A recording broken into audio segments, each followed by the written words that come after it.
Wondering if this government doesn't have something against the people who feed us. Our producers don't fight on a level playing field with their European counterparts who are highly subsidized. And I'll break there for the moment, Mr. Speaker. I'll continue my speech after question period.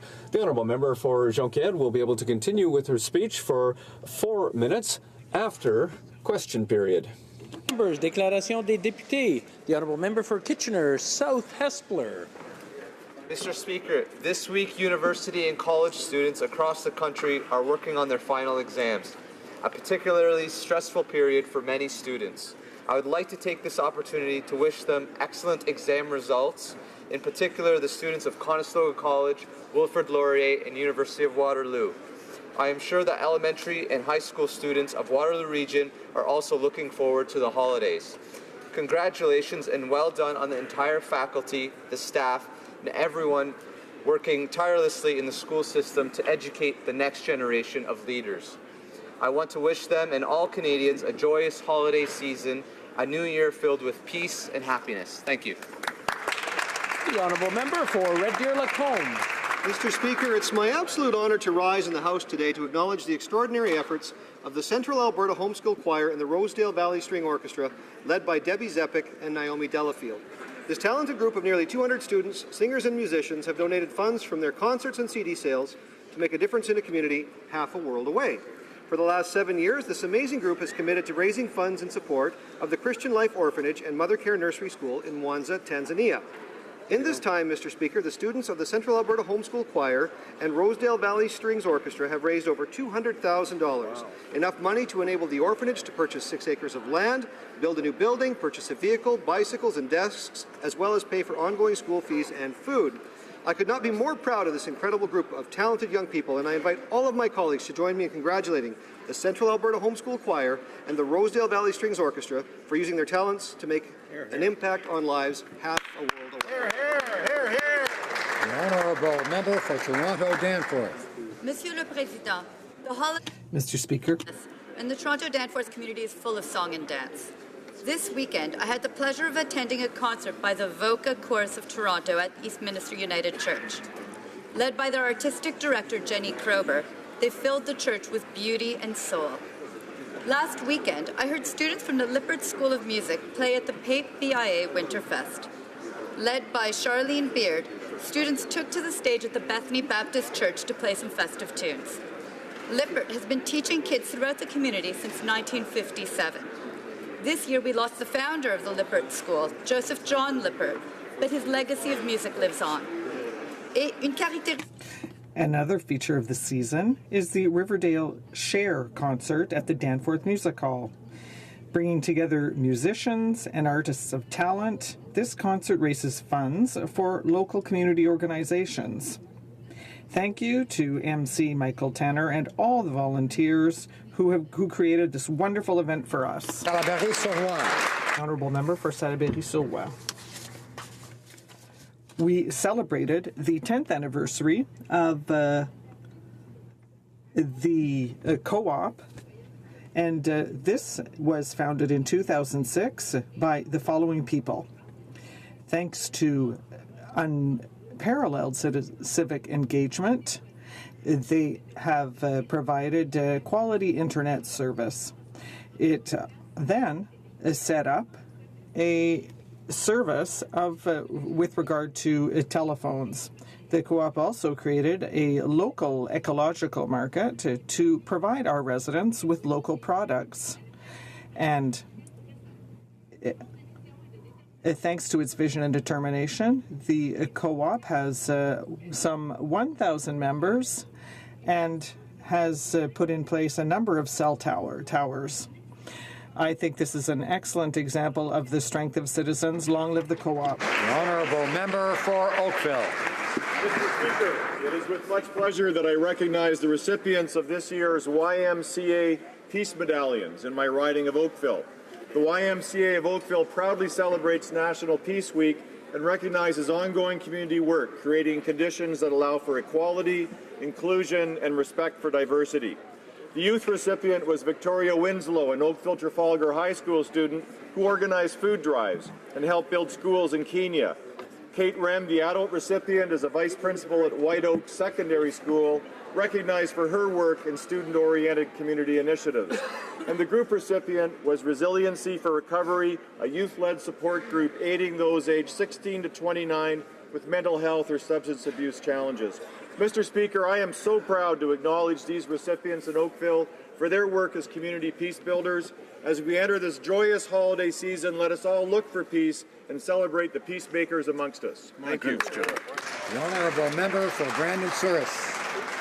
Speaker, I rise today to congratulate the organizers, volunteers and sponsors behind the most successful Canada Cup of Curling in its 15-year history, just held in Brandon November 30th to December 4th. Once again, Brandon has cemented its reputation as Canada's premier host city, and I know that due to their success, it'll only attract even more first-class Canadian curling competitions to Westman. In particular, I want to highlight the Brandon First Team and the vice chairs of the event, Ryan Shields, Nate Andrews, and Eric Dixon, along with their army of volunteers. These volunteers and the multitude of sponsors made this Curling Canada event the huge success that it was, with enthusiastic fans setting a record Canada Cup attendance. I would like all those involved to know how proud everyone is of their efforts and for being such pillars in our community. And to cap it all off, I was thrilled to see two Manitoba teams, our very own Jennifer Jones and Reed Crothers teams, come out on top. As I've said many times in this House, Manitoba has proven itself as the curling capital of Canada. Here, here. Honourable member for Etobicoke Lakeshore. Mr. Speaker, I rise today first and foremost to wish everyone in my riding of Etobicoke Lakeshore a happy and joyous holiday season. Mr. Speaker, while I am not the Christmas poet laureate of Parliament Hill, that title most definitely belongs to my colleague, the honourable member from Cape Breton-Canso. I would nevertheless like to share a brief holiday ditty which I dedicate to all of my colleagues who, like me, are celebrating their second holiday season here on the Hill, soaking up that special holiday magic aura that is unique to this place. 'Twas the night before Christmas, and all through the Hill, 'twas no clanging of voices, no debating of bills, no committees, no hearings, no witnesses abound, just a sound of celebration and joy all around. May 2017 be all that it can be, good fortune, health, and happiness for your whole family. As we celebrate 150 from coast to coast to coast, a big party it will be, let's make it the most. From this house to yours, both far and near, I hope the peace of the season will last all year. The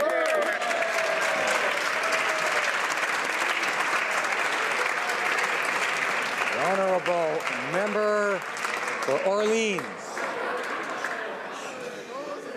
Monsieur le Président. Mr. Speaker, it is with great sadness that I rise today to honor the memory of my friend and mentor, retired General Charles-Henri Belzile, who passed away on December 5th. Charlie served our country at home and abroad for 37 years, eventually rising to become Canada's longest service Army commander. Retirement, he invested his considerable energies into helping veterans and those who need it, and for his excellent service was awarded into the Order of Canada. Un homme de famille et légende dans les forces. A family man and a legend in the Canadian Forces, was proud of his regimental family, the Glorious Van Dews. Their motto is, I remember. Placed tomorrow at the Beechwood Military Cemetery. Je me souviens, mon général. I remember, General, rest in peace.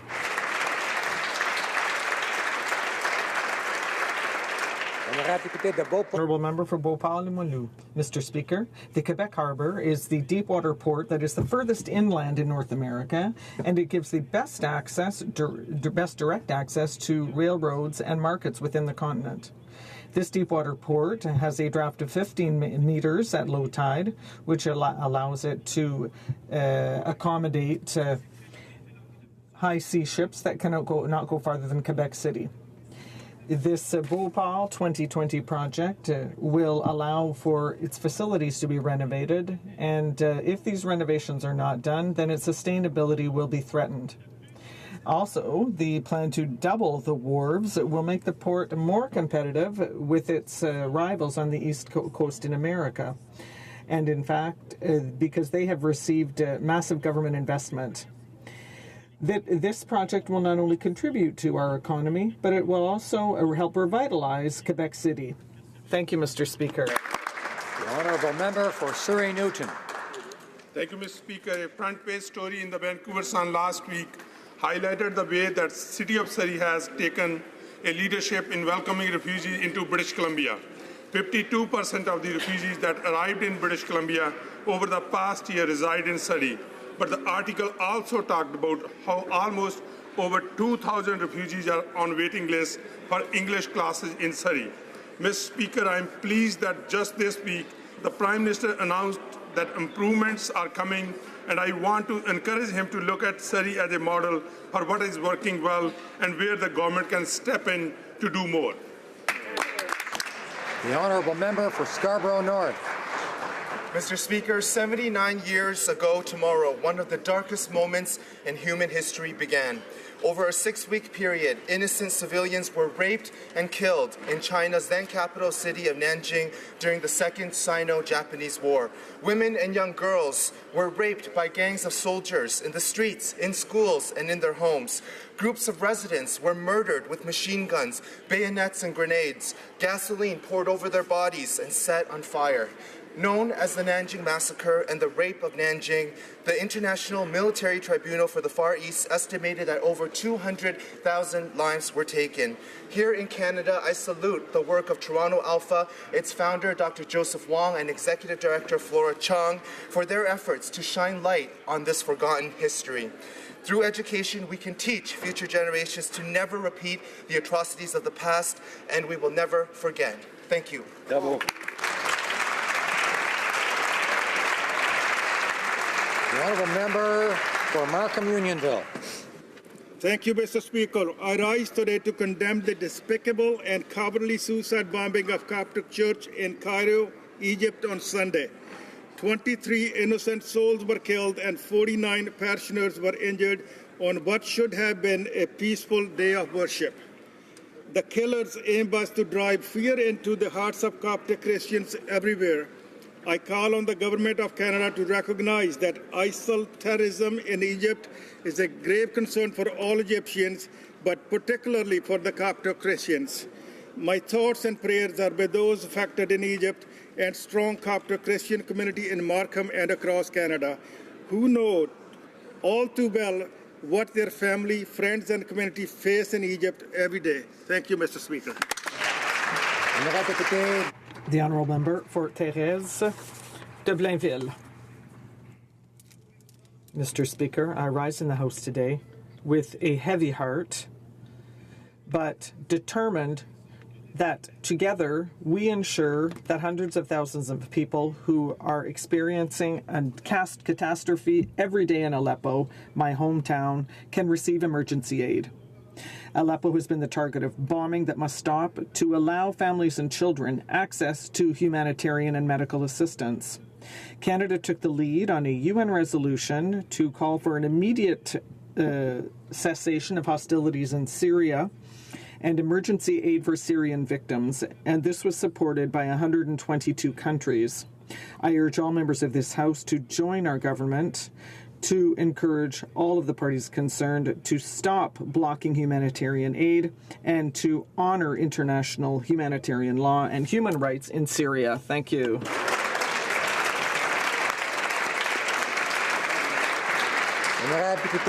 The honourable member for Belleuil-Chambly. Mr. Speaker, on November 24th, I had the pleasure of attending the Gala Le Grand Richelieu organized by the Vallée du Richelieu Chamber of Commerce and Industry.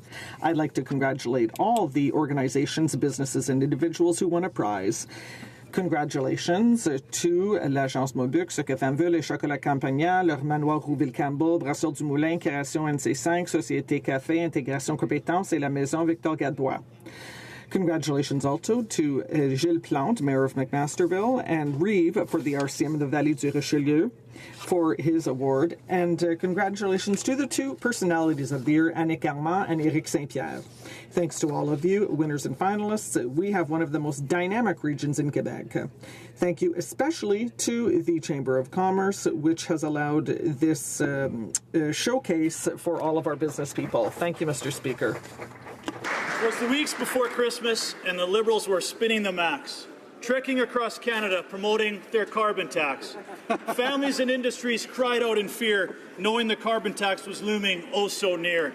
With job losses growing and employment rates high, the Liberals seem oblivious, their heads in the sky. Now Harper's retired, they have no one to blame as their tax and spend scheme goes up in flame. UN seats and selfies are the Prime Minister's goal while neglecting good-paying jobs like mining of coal. The surplus we left them has gone in a flash. The trees in Liberal ridings must be growing with cash. Paying off their deficit will be no easy job. Hard-working Canadians are the ones they will rob. Deficits and tax hikes are the Liberal way, but fear not, soon Canadians will have their say. Election 19 will be one for the books. The Liberals won't win on their leaders' good looks. Conservative voices will ring out with cheer as we celebrate with family over a sweet victory beer.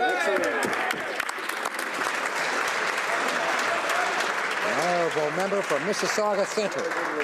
Mr. Speaker, yesterday a horrendous act of terrorism struck worshippers in Cairo at Egypt's main Coptic Christian cathedral, killing 25 people and wounding dozens.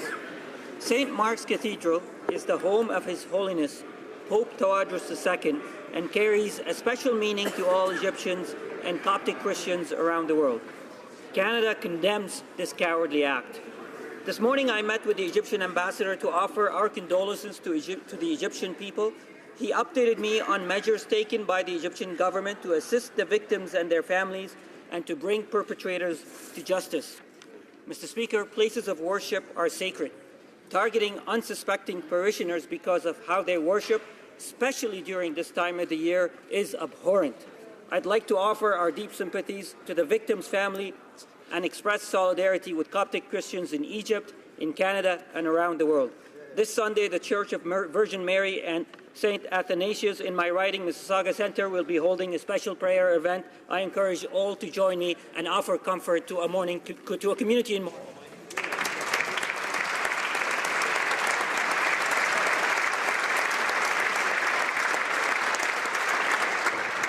Oral questions, questions orales. The Honourable Leader of the Opposition.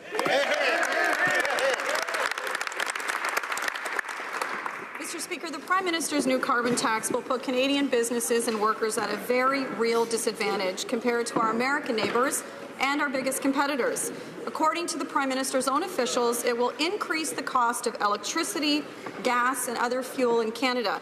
Meanwhile, the President-elect down south said he'll cut taxes and energy costs. How can the Prime Minister justify putting our own country at such a competitive disadvantage?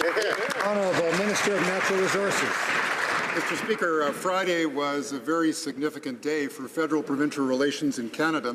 The Prime Minister sat down with provincial and territorial leaders and with Indigenous leaders to establish a pan-Canadian framework. It could be that members opposite have hazy memories because these meetings did not occur very often, Mr. Speaker. They would occur every 4 years, maybe every 5 years. And now, as we are on a dawn of new federal-provincial relations, I think all members of the House should celebrate. The Honourable Leader of the Opposition. Well, Mr. Speaker, if getting all the premiers together is going to cost Canadians $2,500 per family every year going forward, I hope they don't have any more meetings anytime soon. The Prime Minister himself doesn't even have the numbers. We actually don't know how much more this is going to cost Canadians. Or maybe he isn't telling us what he knows. Or maybe the real problem is he actually doesn't care.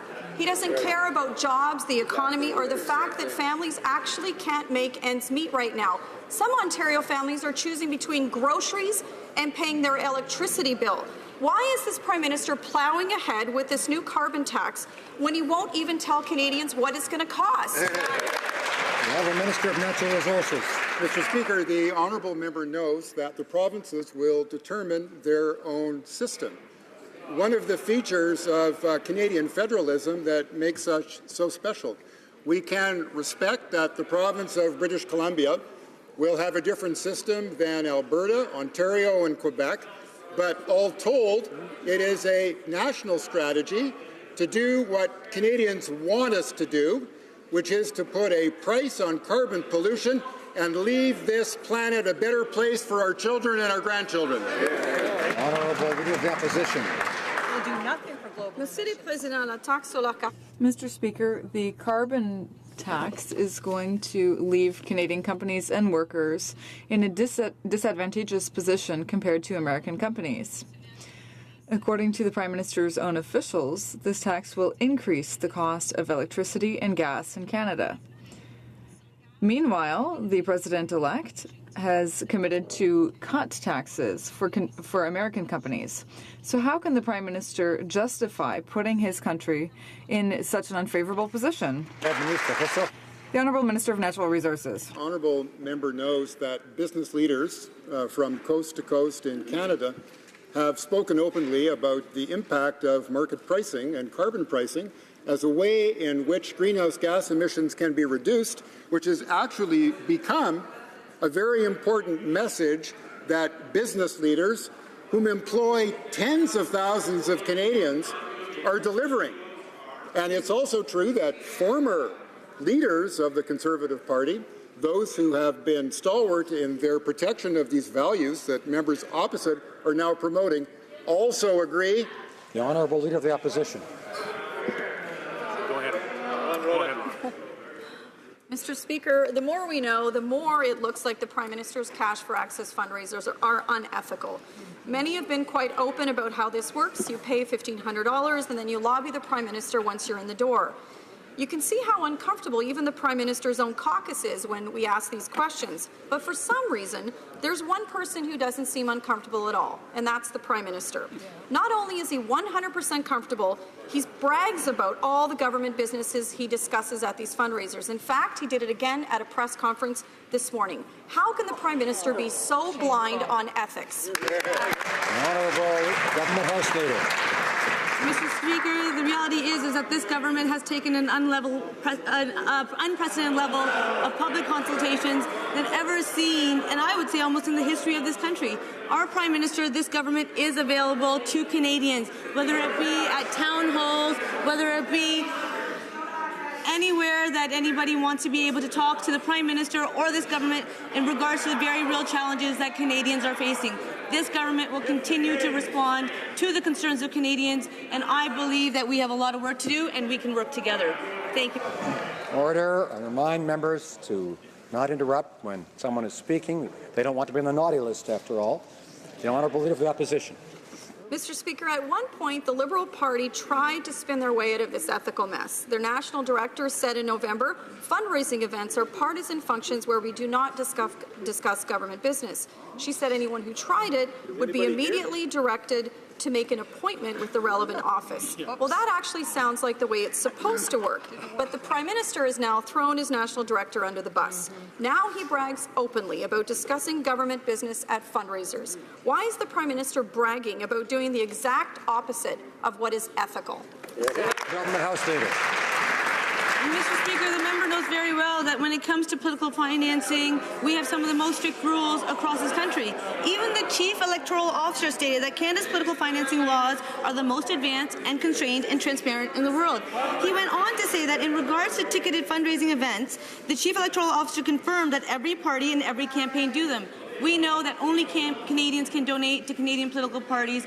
This government, this party will continue to follow the rules. Thank you, Mr. Speaker. The Honourable Member for Rosemont-la-Petite-Patrie. Promised to be the most ethical government in the whole entire world, even in the galaxy. But right after writing rules that ban cash for access activity, guess what this government did? They broke those rules. Hey, what's the word when you break your own rules and give special access for party donations? Oh yes, corruption. So, when will the Liberal government put an end to their cash for access corruption? Honourable Government House Leader. Mr. Speaker, as I've said many times, we have taken unprecedented levels of public consultations to make sure that we are responding to the very real needs and challenges that Canadians are facing. We will continue to engage with Canadians. We will continue to listen to Canadians. We will continue to respond and work hard for Canadians. And I can assure all members in this House that we all have a lot of work to do. Let's work together so that we can respond to the needs and challenges that Canadians are facing, and we will continue to do good work together. Thank you, Mr. Speaker. The Honourable Member for Berthier-Maskinongé. Mr. Speaker, the reason this Prime Minister wrote rules banning preferential access is that preferential access looks like corruption. That's also the reason this government denied that government business was discussed during these exclusive events.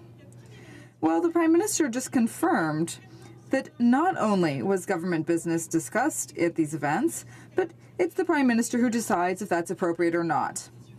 Does the Liberal government really believe that Canadians don't see that they're entangled in conflicts of interest?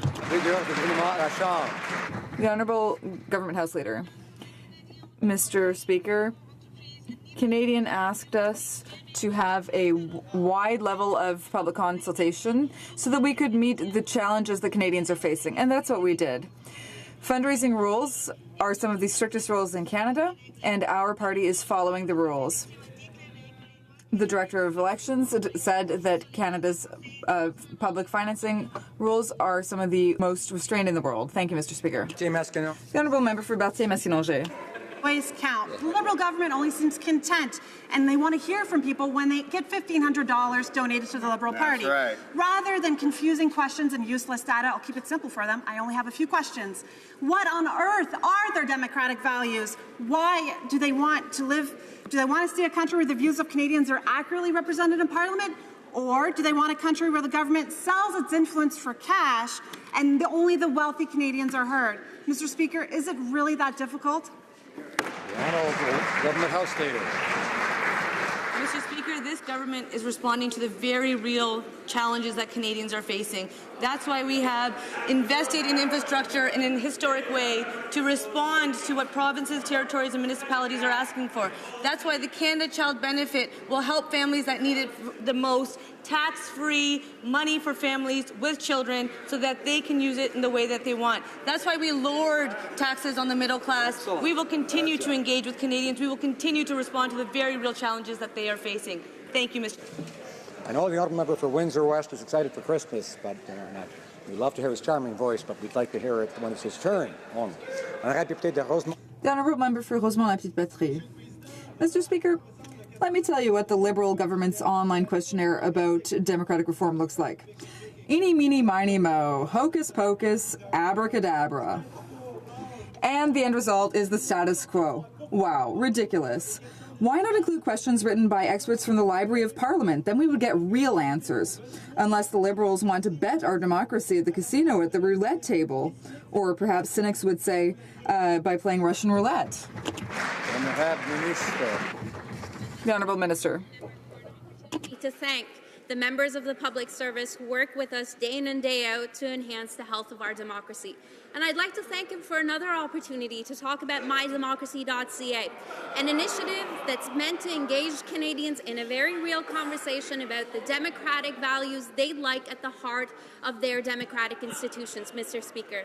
Tens of thousands of Canadians are responding to this initiative. We're thankful to the political scientists who've helped us design it. And Mr. Speaker, we look forward to hearing from as many Canadians as possible before introducing legislation in this House.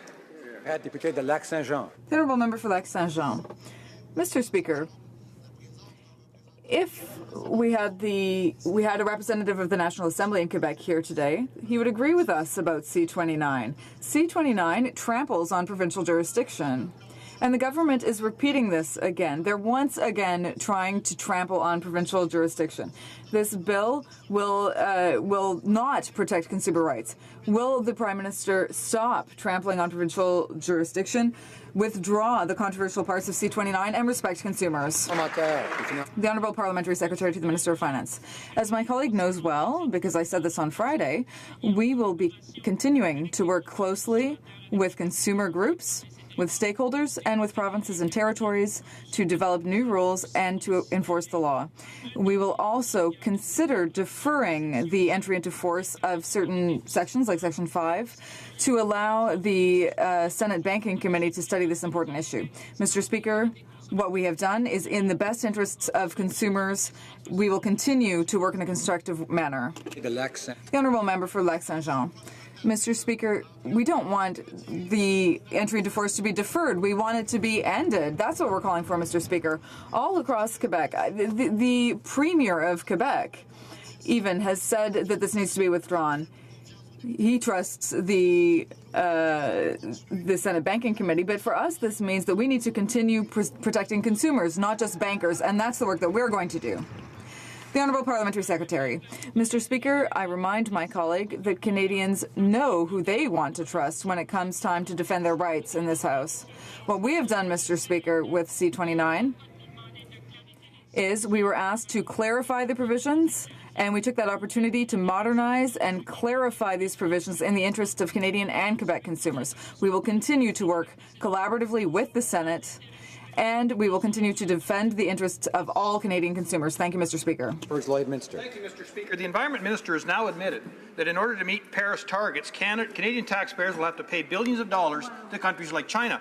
Canadians deserve to know why they will be taxed to death, so their hard-earned money will be sent to major emitters like China. When will the Liberal government unmuzzle the economists and come clean with Canadians about the hidden costs of this Liberal scheme? Mr. Secretary for Environment. Speaker, our government knows that growing our economy and protecting our environment go together. December is actually a good time of year to review all of the progress that we've made. In one short year, Canada played a leading role in international negotiations that led to the Paris Agreement. We held 3 First Ministers' meetings, in contrast to the previous government, on climate change, concluding with a historic pan-Canadian framework on climate change and clean growth, which we achieved on Friday. We've moved forward with a number of key environmental initiatives relating to methane, coal, hydrofluorocarbons, and the pricing of carbon pollution. That's real change, Mr. Speaker. That's what we promised in the last election, and we have delivered. Member for Battleford's Lloydminster. Well, Mr. Speaker, there's no ifs, ands, or buts as to who's in charge of this slow-motion train wreck. The reality is Australia has abandoned their carbon tax. France is not putting a price on carbon. Saskatchewan and Manitoba have some serious concerns about this pan-Canadian effort. The U.S. is our biggest ally, and they're not doing it either, Mr. Speaker. There'll be no carbon price down there. So why are the Liberals so keen on putting Canadian businesses at a competitive disadvantage when our economy is already struggling after a year of mismanagement under these guys? Honourable Parliamentary Secretary. Mr. Speaker, the historic climate plan that we achieved on Friday is very much focused on driving growth and driving clean jobs, middle-class jobs. And, Mr. Speaker, Canadians agree. Let me quote from a statement put out today by 27 chief executive officers across Canada. We congratulate the Prime Minister and Premiers on achieving a national plan to drive clean growth and make progress on climate change. This plan includes the key elements needed to do so, including a rising price on carbon. The shift to a high-performance, low-carbon economy is underway in Canada and around the world, and it offers tremendous opportunities to all parts of this country. This government is showing tremendous leadership. Member for Sarnia-Lambton. Congratulations on driving jobs into the ground. Mr. Speaker, Australia implemented a carbon tax, but they were forced to reverse this attack on hardworking families as it made life unaffordable for citizens and small business. The United States has been clear. They're not going forward with a carbon tax. Canadian families are already struggling, and the Liberals are making a bad situation worse. When will the Liberals reverse this attack on hardworking families and quit forcing Canadian jobs to move south of the border? Honourable Parliamentary Secretary. Mr. Speaker, I would suggest that my honourable colleague actually consult leading and thoughtful Conservatives across Canada. The Manitoba government has committed to putting a price on carbon. Ontario Conservative leader Patrick Brown has committed to putting a price on carbon. And Preston Manning has talked extensively about the need to put a price on carbon. The honourable member for Foothills. Mr. Speaker, the Prime Minister failed to reach consensus on his climate change plan, and for good reason. It will hurt our economy. It will cost Canadians billions of dollars in new taxes, and it is unfair. The rest of the country will pay disproportionately for this new climate change plan, while in Ontario, its largest carbon emitters have received exemptions. Mr. Speaker, will the Liberals admit that this climate change plan, this carbon tax, it's an absolute sham and is going to cost hardworking Canadian taxpayers billions of dollars in new taxes, unnecessary taxes, and will achieve absolutely nothing. Honourable Parliamentary Secretary. Mr. Speaker, our government is committed to creating a cleaner, more innovative economy that reduces emissions and protects our environment while creating well-paying jobs for the middle class and those working hard to join it. We and the provinces are establishing a benchmark price on carbon that will help us to meet our greenhouse gas targets while providing certainty and predictability to businesses After a decade of complete inaction from the other side of the House, we are actually taking measures to improve our economy and to protect the future of our children and our grandchildren. Member for Essex. Mr. Speaker, under CETA, Canada will, for the first time, permit foreign-owned vessels to transport goods between Canadian ports and will open up domestic dredging contracts to foreign suppliers. This will lead to the immediate loss of 3,000 high-quality, good-paying Canadian seafarers' jobs and threaten tens of thousands more. Why is this minister refusing to address CETA's negative impacts and continuing to push through a deal that will hurt Canadians? The Honourable Minister of International Trade. Mr. Speaker, CETA is clearly in Canada's national interest, and I call on all members of this House to rise above partisan politics and support it. I have been astonished to hear the NDP consistently opposing this agreement and dragging its feet in the House, particularly at a time when the forces of protectionism in the world are threatening Canadian jobs. All 28 European member states support CETA, including socialist parties in government. All of the provinces strongly support CETA, including Quebec. Are there any trade deals the NDP supports? The Honourable Member for Rimouski-Nejet-Témiscouata-les-Basques. Mr. Speaker, before the Finance Minister decided to play Santa to the banks, there was no problem. The Supreme Court had said clearly that the Consumer Protection Act applied for banking clients in Quebec.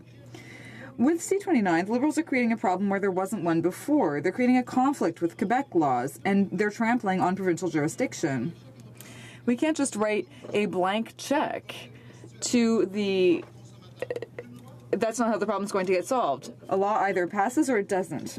Why is the minister playing constitutional politics at the expense of Quebec consumers? The Honourable Parliamentary Secretary. Mr. Speaker, first of all, I'd like to acknowledge my colleague's hard work on the Finance Committee. As he knows well, Mr. Speaker, Bill C-29 contains measures that constitute a step forward that will help consumers across the country. He knows that well. The Supreme Court ruling asked us to clarify the rules, and we took an opportunity of this to modernize the law and to add rules to defend Canadian consumers. Mr. Speaker, he knows well that my constituents and his constituents will be protected under the new system, and we will continue working with the Senate on this issue. Thank you. Phil. Mr. Speaker, a vast majority of Canadians oppose the Liberals charging $1,500 to meet privately with the Prime Minister and senior cabinet minister, but things are getting worse. Reports today detail major corporations lobbying the Liberals for favours are at the same time making massive donations to the Trudeau Foundation. In fact, since the Prime Minister came to power, money has rained down on the foundation. Mr. Speaker, Canadians detest corruption. When these big companies are lobbying the Prime Minister, is he giving them the wink, wink, nudge, nudge to donate to the Trudeau Foundation? Honourable Government House Leader. Mr. Speaker, I appreciate the opportunity to stand in this House once again and to remind all members and to remind Canadians that when it comes to political financing, we have some of the most strict rules across the country. And it's also important to note that only individuals can donate. The federal rules clearly state that you cannot take money from trade associations, unions, or corporations. This government, this party will continue to follow the rules. Thank you, Mr. Speaker. Member for Red Deer Lacombe. Order. So, Mr. Speaker, the Prime Minister promised he would be open and transparent, and it seems like he's only open if you pay the $1,500 cash for access entry fee, but if you can't do that, you can always kick in a bunch of cash to the Trudeau Foundation. Now, the Liberals claim that the Prime Minister's open and accountable rules would be enforced by the Privy Council Office. So, we asked the Privy Council Office who exactly in their office enforces these rules.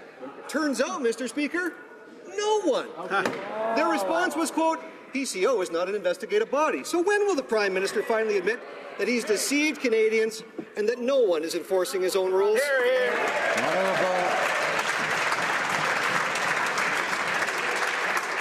The Honourable Government House Leader. Mr. Speaker, as I've said time and time again, and I will have to continue to say as the member doesn't seem to want to hear my answer, is that when it comes to political financing, we have some of the most strict rules across the country. And this government, this party will always follow the rules. Thank you, Mr. Speaker. Honourable Order. The Honourable Member for Selkirk, Interlake, Eastman. Thank you, Mr. Speaker. And as you can see, there is nobody policing the Liberals when they're breaking the rules. Now, in opposition, the Prime Minister stated that every military deployment must have transparent objectives and a responsible plan to achieve them. But now the Prime Minister is being ambiguous. Over 120 peacekeepers have died in Mali alone, and Canadians want to know the facts. So where will our troops be stationed? What are their objectives?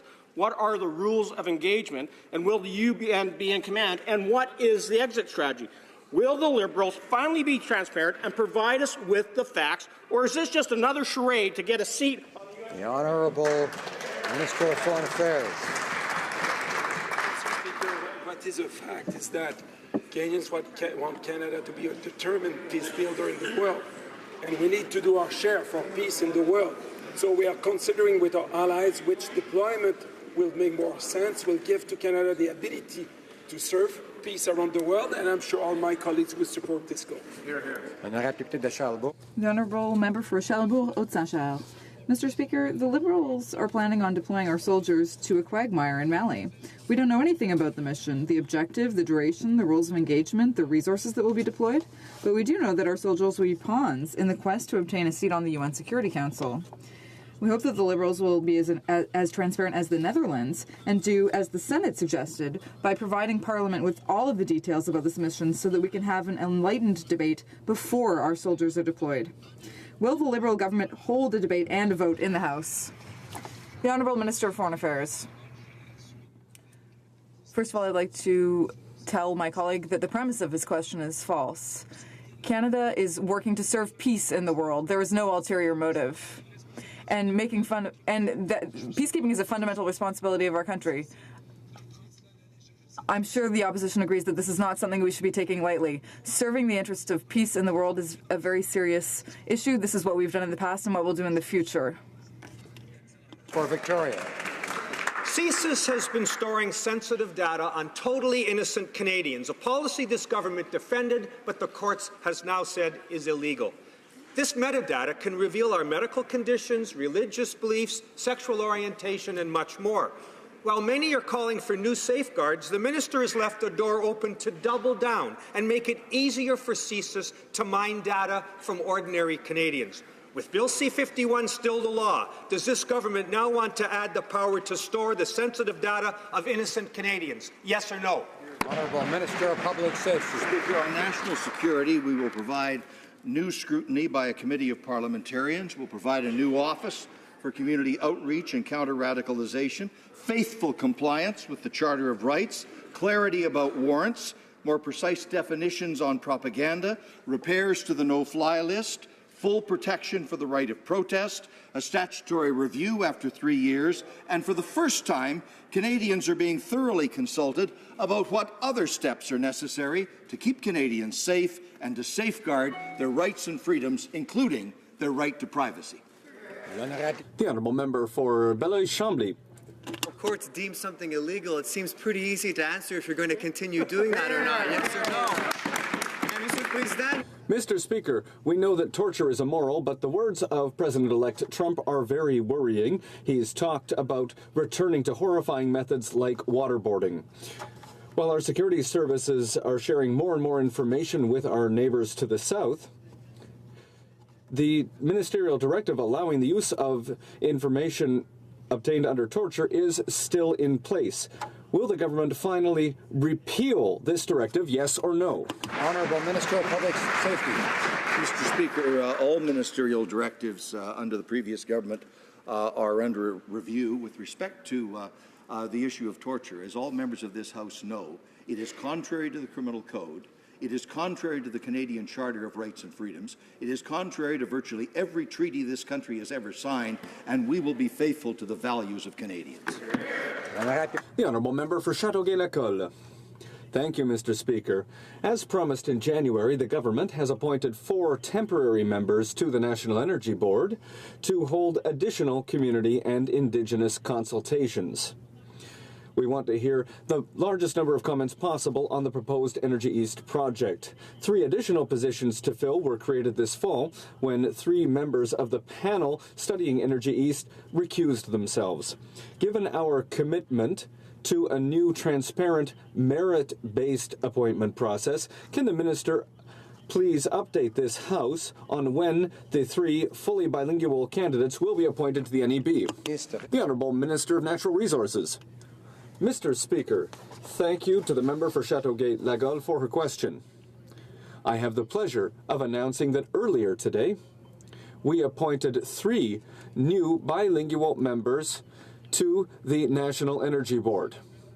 These new appointments will be affected to the committee studying the Energy East project.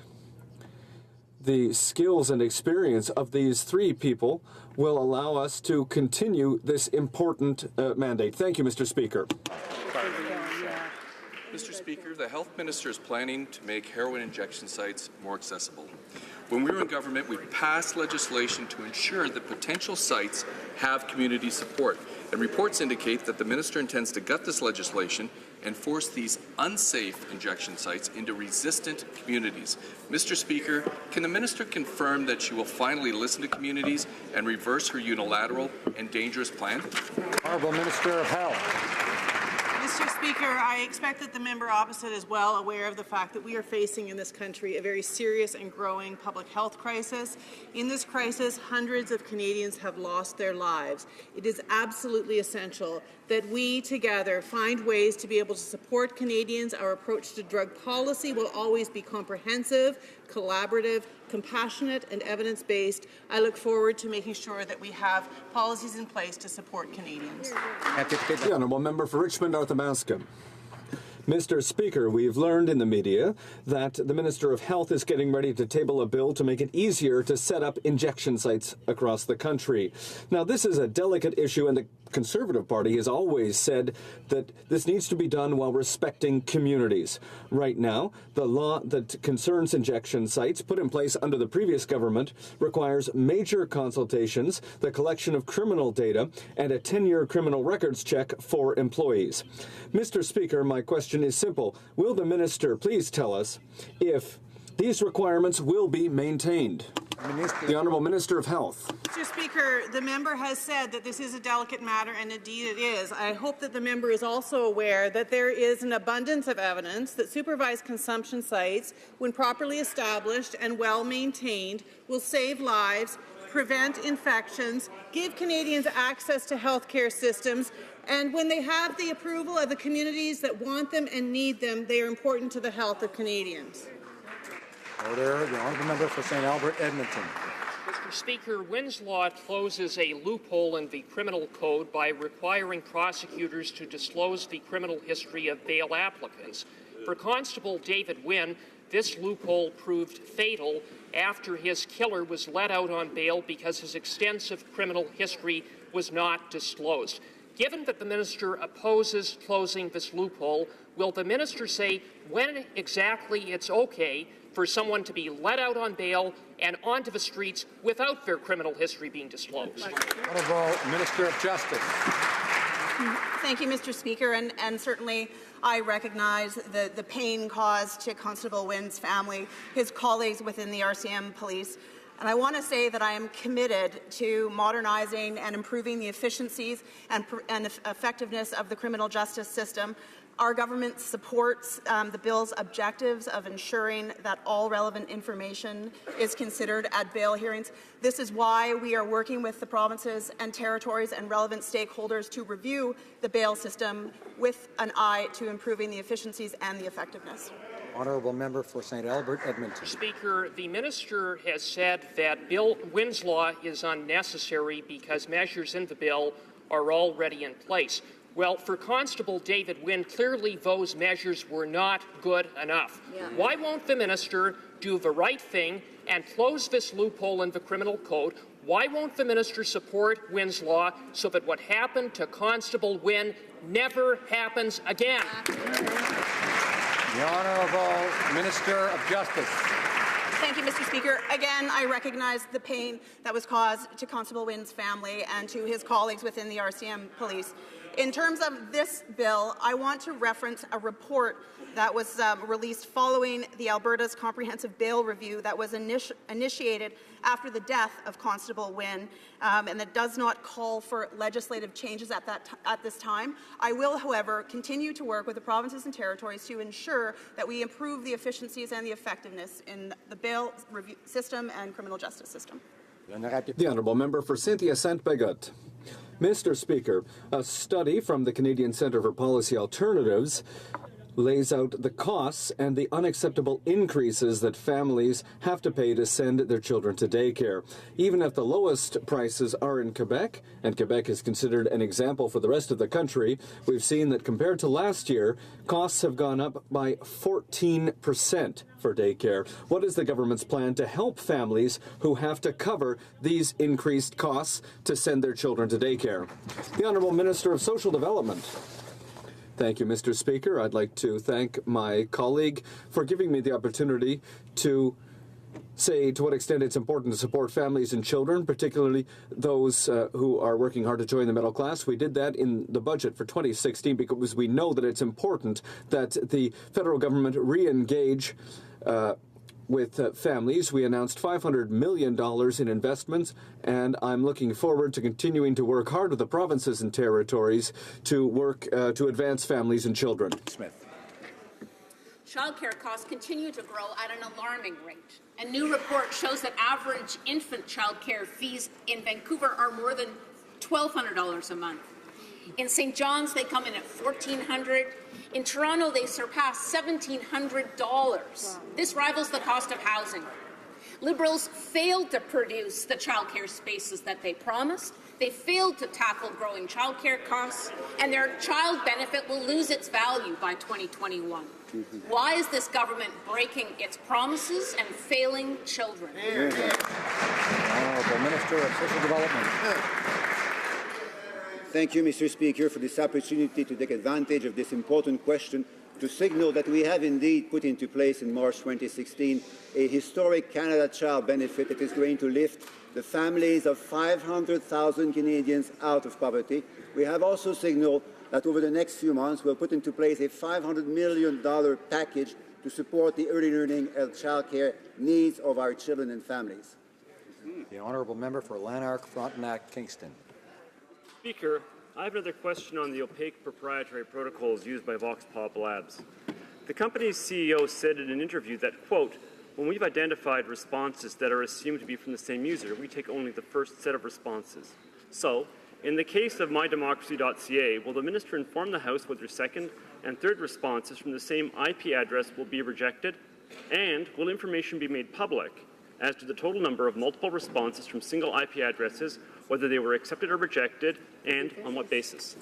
Honourable Minister of Democratic Institutions. The Honourable Member for an opportunity to invite all Canadians to go online to mydemocracy.ca or to call 1-844-690-8363 and be part of this important conversation about their democratic values. I can assure them that the information will be protected by federal privacy laws. I can assure them that we want to hear from as many Canadians as possible before introducing legislation in this House, and I can assure all members of this House that we continue to be committed to hearing from Canadians before introducing legislation. The Honourable Member for Louis Saint Laurent. Mr. Speaker, I don't know about you, but does the Liberal government realize that right now they are making a mockery of themselves with electoral reform? Do they know that? Because all Canadians certainly know that. The minister set aside the parliamentary report which calls for a referendum. It's the only thing that should be done. And now they're making up a postcard democracy with a questionnaire that allows people to answer pretty much nothing and everything. Why is the government refusing to do what Canadians want and hold a referendum? The Honourable Minister. Mr. Speaker, I urge all members of this House to read the committee's report and remind everyone that the government will be responding to the committee's report in due course. That said, Mr. Speaker, the committee agreed, as we do, that we need to hear from many more voices about the values that Canadians would like to see at the heart of their electoral reform. And that's what we're doing, Mr. Speaker. We encourage all Canadians to take part in mydemocracy.ca. We thank the tens of thousands who've seen the merit in our approach and are engaging, and we look forward to hearing from many more voices before introducing legislation in this House. Well, Member for Bruce, Grey, Owen Sound.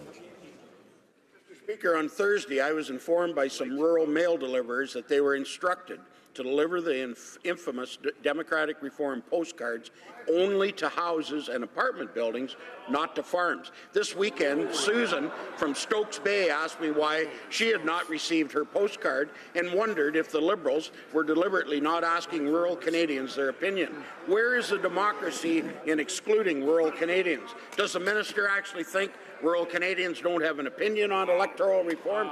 Or is it because the Liberals are scared of what farm families might tell them?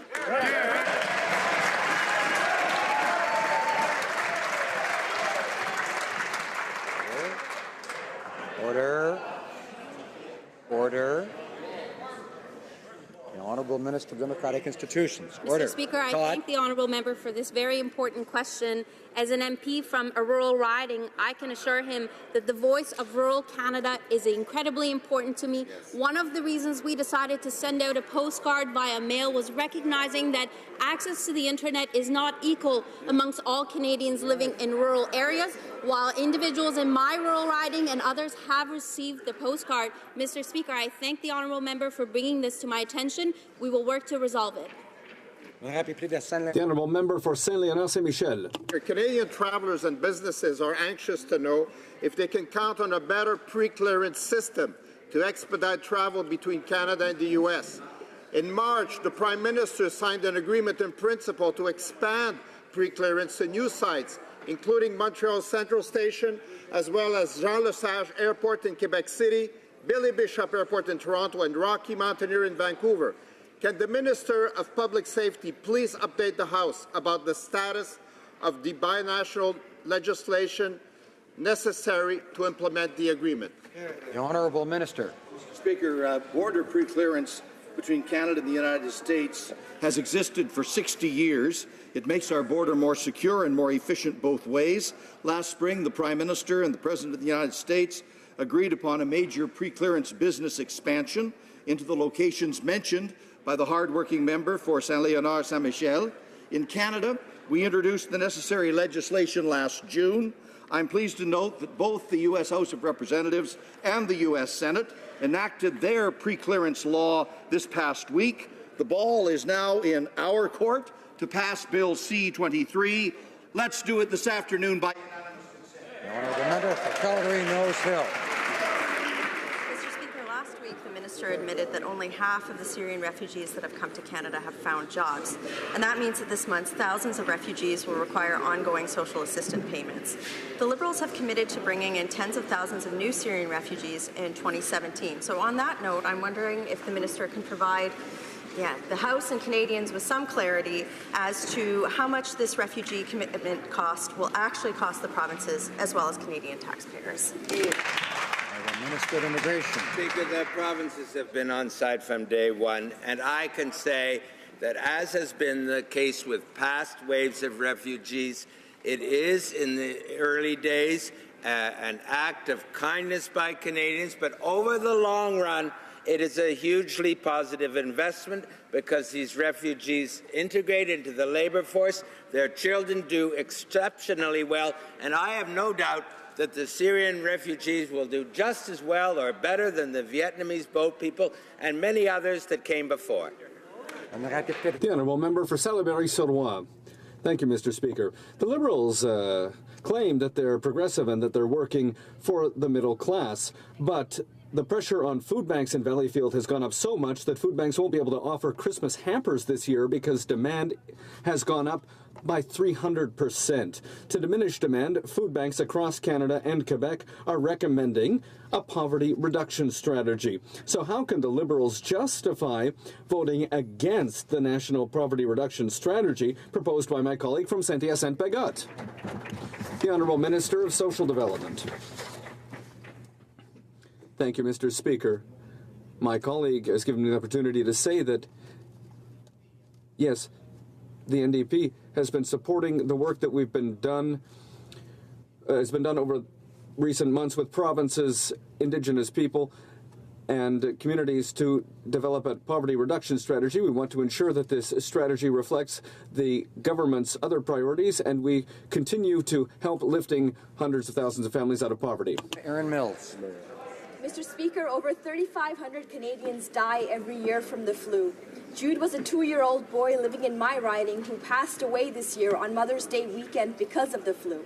His mother, Jill, has since then began a campaign encouraging Canadians to get the flu shot to decrease the spread of the flu so that kids like her son don't lose their lives. Hashtag for Jude for everyone. Can the Minister of Health please update the House on what our government and Canadians can do to prevent deaths due to the flu? Honourable Minister of Health. Mr. Speaker, I thank the member from Mississauga, Aaron Mills, for raising this important question. The situation that the member raises is a tragedy, and my heart goes out to the family and anyone who has lost a loved one due to the flu. An important defense against influenza is a flu shot, which is why I got mine already this year. We will work with all provinces and territories to promote vaccination. Mr. Speaker, I encourage Canadians to talk to their healthcare provider about getting their flu shot, or visit healthycanadians.gc.ca and find out where you can get yours. Honourable Member for Elgin, Middlesex, London.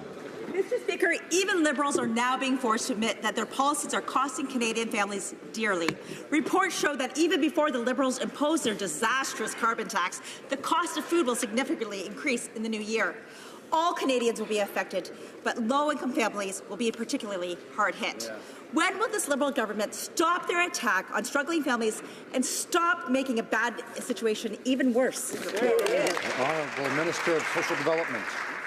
Thank you, Mr. Speaker. And with due respect, I would encourage my colleague to encourage her colleagues to make provide a bit more attention on the importance to reduce poverty in Canada, perhaps signalling the importance to their constituents of the Canada Child Benefit, which is going to reduce the rate of child poverty from 11.2% to 6.7%, the lowest ever level of child poverty seen in this country.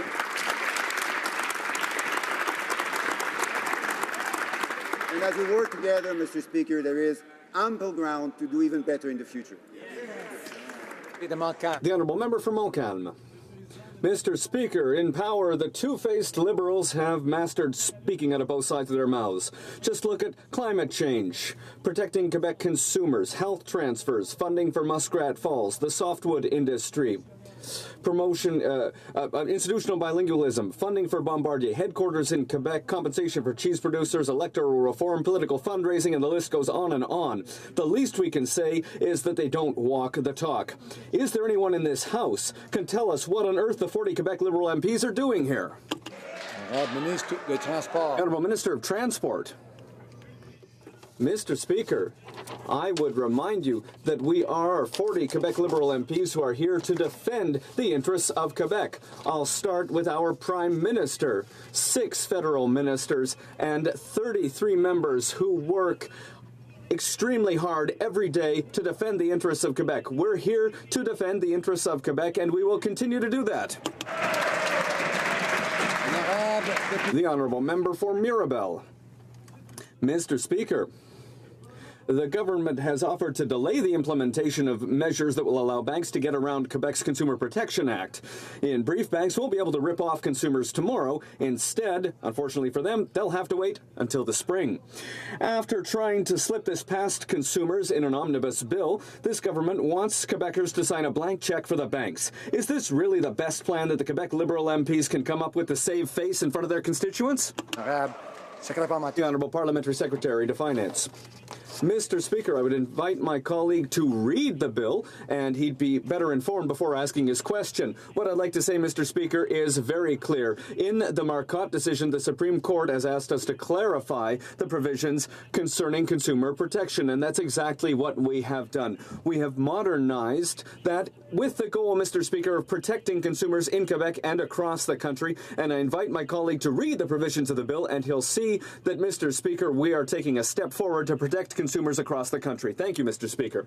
The Honourable Member for Bécancour, Nicolas Sorel. Mr. Speaker, C-29 limits consumers' rights in Quebec, and it attacks Quebec's ability to make its own decisions. We don't need to have a new debate. Quebec is unanimous on this. The National Assembly is against this change. So are consumer protection groups, the Chamber of Notaries, the Bar Association of Quebec, and law producers. It's clear only the banks and the Liberals are in favor of these changes. Why are the 40 Liberal members from Quebec working for the banks and not for Quebecers? The Honourable Parliamentary Secretary. Mr. Speaker, this is rhetoric, but the truth, Mr. Speaker, is very simple. In the Marcotte decision, the Supreme Court asked us to clarify the regime, and Mr. Speaker, I'm sure that my colleague would agree that banking services should be accessible to all Canadians, that clients of banks and the general public should be able to make informed decisions. I'm sure that my colleague agrees with that the clients of banks should be treated in a fair way. I'm sure that my colleague agrees with that the process for complaints should be impartial and transparent. I'm convinced that he agrees with that.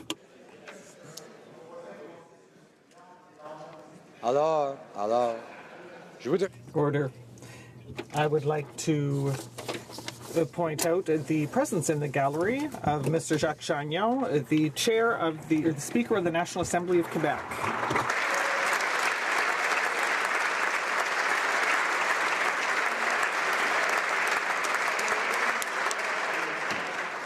This will conclude question period for today. Carlton is rising on a point of order. Point of order, Mr. Speaker. I'm rising today in accordance with Standing Order 39 and question number 575 on the order paper regarding the government's new carbon tax. According to O'Brien and Boss, order paper questions are a way for Parliament to obtain, quote, detailed, lengthy, or technical information about the government's plans. Since Confederation, members have had the right to submit these questions to the government or to a specific ministry for a response within 45 days. It's a way of obtaining specific information from the government. It's also one of the ways the House keeps the government accountable. It is a basic right for members of Parliament to ask these questions on behalf of Canadians. The Environment Minister did not attempt to answer my question number 575, and the questions I have raised therein, even in the slightest. I have in my possession here the purported response that was received from that department. I also posed questions to the Department of Finance and ESDC